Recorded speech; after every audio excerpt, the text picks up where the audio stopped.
Indonesia, Soeharto itu dan rejim Orde Barunya tidak lebih dari pelayan bagi perusahaan-perusahaan multinasional. Perusahaan-perusahaan ini tidak bertanggung jawab untuk siapapun kecuali sekelompok kecil pemilik modal, yang kepentingannya cuma untuk memaksimalkan keuntungan mereka saja. Mereka tidak bertanggung jawab pada buruh mereka ataupun pada penduduk yang tinggal di daerah tempat mereka beroperasi tersebut.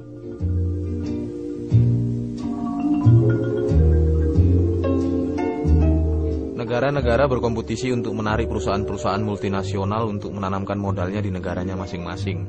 Negara-negara tersebut harus menawarkan suplai, misalnya dengan buruh murah yang sudah dipatuhkan, bahan-bahan mentah yang murah, tidak ada undang-undang tentang lingkungan hidup, dan akses penuh untuk pasar lokal. Buruh-buruh di seluruh dunia dipaksa untuk bersaing satu sama lain dalam perlombaan ke bawah.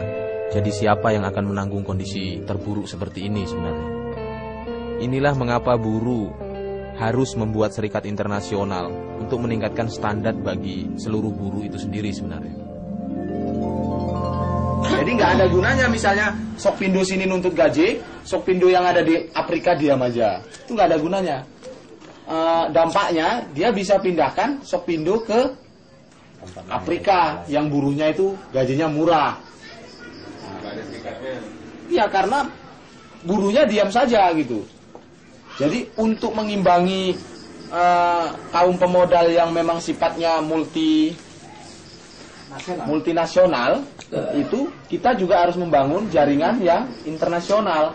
Salah satunya dengan serikat buruh yang ada di internasional itu, misalnya serikat buruh yang ada di Afrika, serikat buruh yang ada di Geneva gitu-gitu. Nah, misalnya dengan IUF dengan ini gitu. Jadi kalau mengadakan gerakan, mengadakan tuntutan itu bisa sama.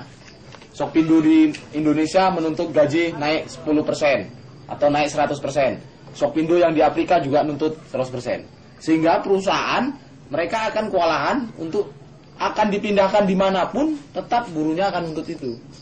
Nah, itu perlunya membangun interaksi, solidaritas antar kita, membangun jaringan.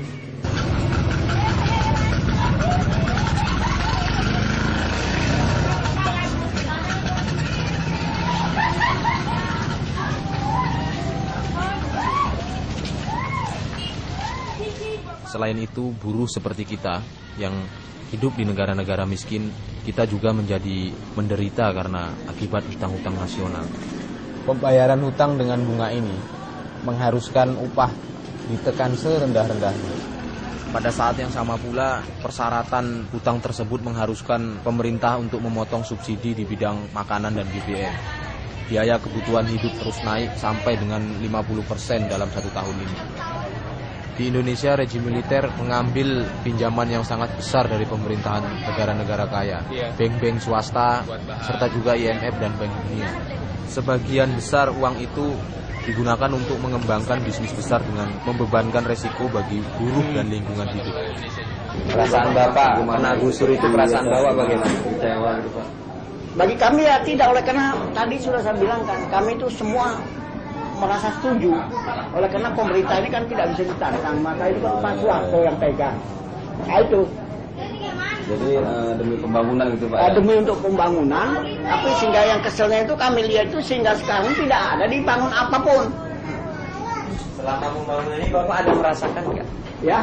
Selama ada pembangunan ini Bapak merasakan tidak? Nggak ada pembangunan. Maksudnya gini Pak, waktu zaman Pak Harto itu Bapak gimana? Ada merasakan pembangunan buatan Pak Harto, hasil Pak Harto gitu Pak? Tidak ada. Tidak ada merasakan Pak ya? Baik para hadirin sekalian, kita sudah berbaris dan mengelilingi yaitu bendera kita. Jadi dia akan melaksanakan penurunan bendera. Oke, siap? Berhormat dulu. Beri penghormatan kepada bendera kita. Hormat! Gerak! Tegak! Gerak! Laksanakan penurunan bendera. Inilah gajah kita menurunkan bendera.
Mereka bilang pinjaman-pinjaman ini membantu kita membangun ekonomi. Tapi sebenarnya apa arti kata pembangunan? Bank-bank tersebut meminjamkan uang untuk membeli tank-tank, pesawat-pesawat tempur, dan ranjau-ranjau untuk menekan pergerakan sosialis.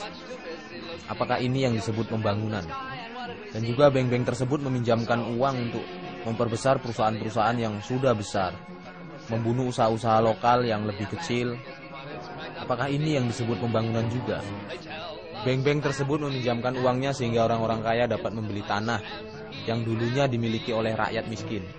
Sehingga beras dan sayuran yang kita tanam untuk makan kita diganti dengan kelapa sawit, karet, dan kemudian diekspor ke negara-negara kaya. Apakah ini yang disebut pembangunan? Bank-bank tersebut juga meminjamkan uangnya untuk membuat bahan kimia yang meracuni kita. Apakah ini juga disebut pembangunan?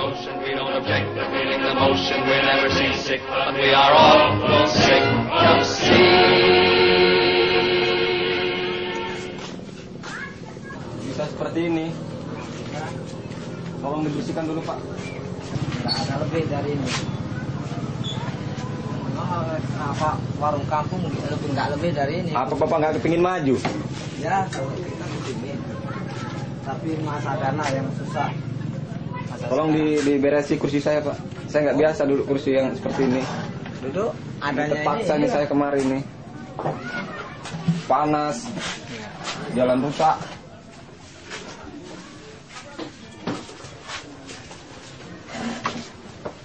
Bapak udah tahu tujuan saya kemari? Belum. Saya tuh kemari mau memperbesar usaha Bapak yang tidak seperti ini. Yang seperti ini usaha apa ini? Ya ini kecil-kecilan. Bapak mau kepingin maju? Mau, tapi dana yang nggak ada sama kita. Ini Dana yang belum ada. kesempatan Bapak sekali aja nih. Jadi kalau masalah dana itu saya bisa berikan kepada Bapak. Berapa Bapak mau? Ya kita secukupnya. Ya secukupnya itu berapa yang jelas saja Pak? Kita perkirakan apa-apa saja. Kalau lah warung ini saja sudah menyukupi. Kalau lah kira 3 miliar sudah menyukupi. 3 miliar buat usaha apa Pak? Di sini saya akan mengajukan beberapa persyaratan. Yang terutama itu Bapak harus membangun usaha Bapak. Iya. Tahu artinya membangun usaha Bapak? Tahu. Udah gitu kita harus menciptakan tempat tinggal buruh itu yang tidak layak. Di mana Barak. Kita seperti bikin barak. seperti barak. Kita bisa buat satu barak itu Ya, 5 orang ataupun 7 orang buruh satu barak. satu barak. Ngerti Pak maksudnya itu? Oke. Di samping itu mungkin ada anak-anak buruh, kita bisa manfaatkan tuh Pak. Tempat kerja. Iya. Dengan anak-anak buruh yang tidak sekolah itu bisa kita tarik itu. Ya. Demi keberhasilan usaha kita.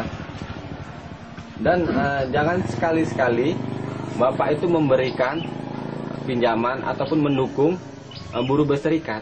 Kalau adalah buruh-buruh itu yang sifatnya berkumpul ataupun berorganisasi, itu Bapak harus tahu. Harus kami tindak.